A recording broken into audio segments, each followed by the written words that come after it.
The overall picture is that Jeremy Hunt has delivered a budget today that hasn't delivered any white rabbits out of the hat, but it hasn't scared the pigeons either. And that's really what financial markets were looking for. Nobody wanted to be spooked by some kind of unfunded tax cut that wasn't going to be kind of putting more pressure on the public purse. Jeremy Hunt's picture was boosted by the Office for Budget Responsibility, giving a slightly rosier outlook for the economy. So as we know, the biggest pressure for the economy has been inflation, partly driven because of Russia's invasion of Ukraine, which sent energy prices soaring.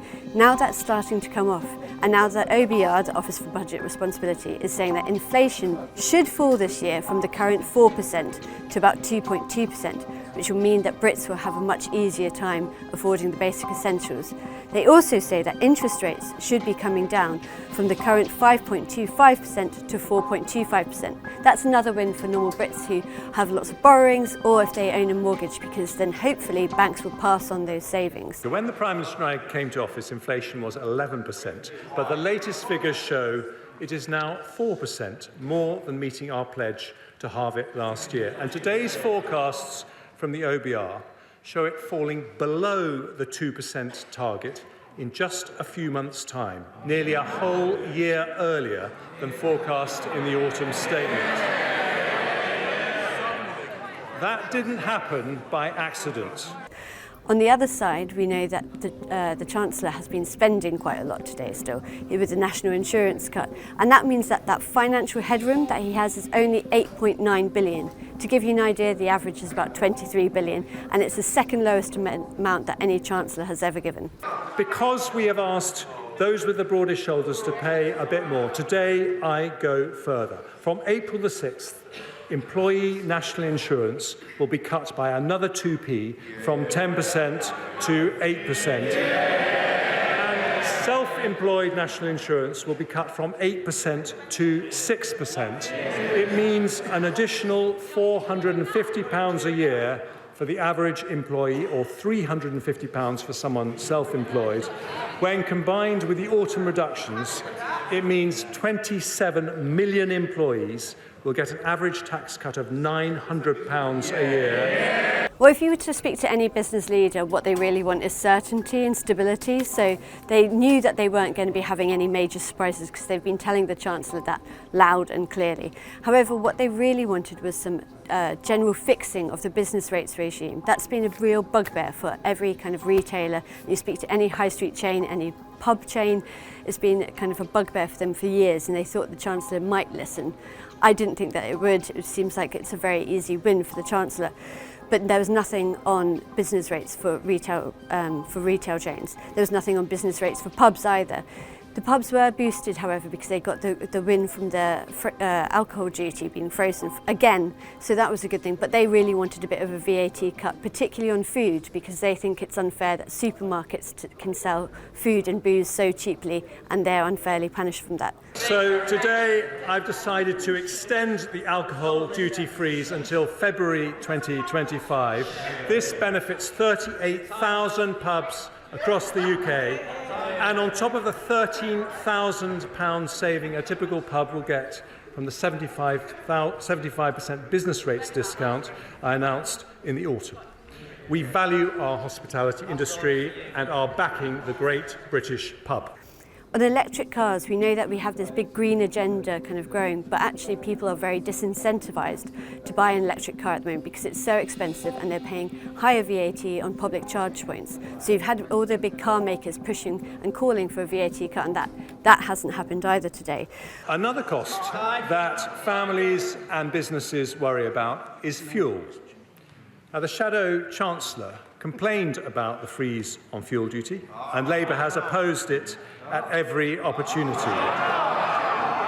The Labour Mayor of London wants to punish motorists even more with his ULEZ plans, but lots of families and sole traders depend on their car.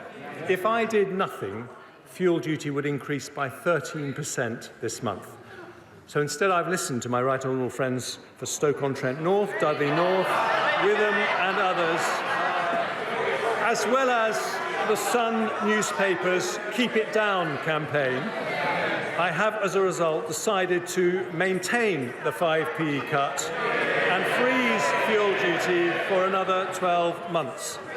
This will save the average car driver £50 next year and bring total savings since the 5p cut was introduced to around £250.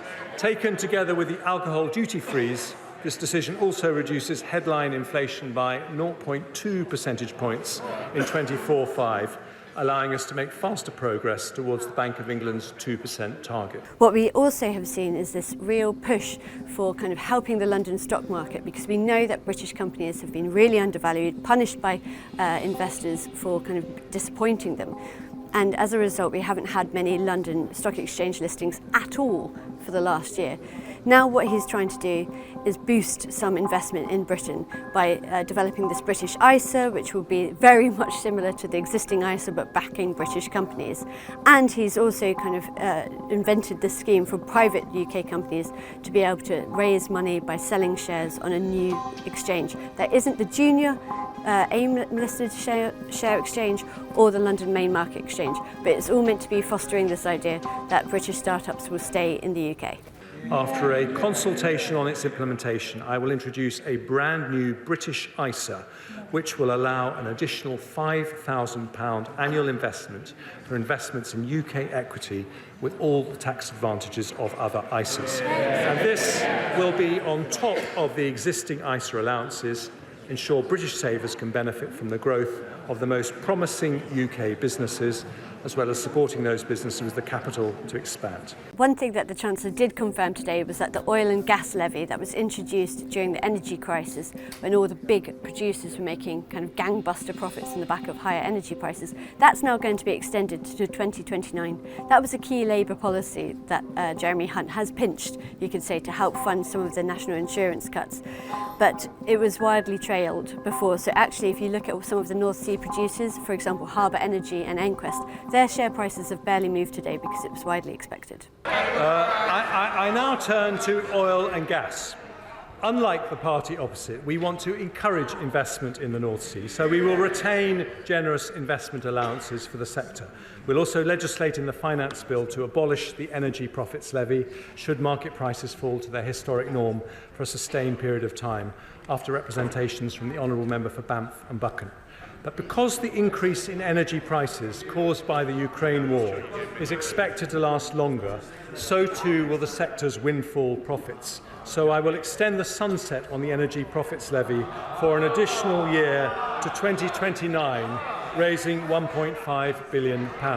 Because Conservatives believe that making work pay is of the most fundamental importance, because we believe that the double taxation of work is unfair, our long-term ambition is to end this unfairness when it is responsible, when it can be achieved without increasing borrowing, when it can be delivered without compromising high-quality public services. We will continue to cut national insurance as we have done today, so we truly make work pay. Madam Deputy Speaker, we stick to our plan with a budget for long-term growth. It delivers more investment, more jobs, better public services and lower taxes. But dynamism in an economy doesn't come from ministers in Whitehall. It comes from the grit and determination of people who take risks, work hard and innovate. Not government policies, but people power. It is to unleash people power that we today put this country back on the path to lower taxes. A plan to grow the economy versus no plan. A plan for better public services versus no plan. A plan to make work pay versus no plan. Growth up, jobs up, taxes down. I commend this statement to the House.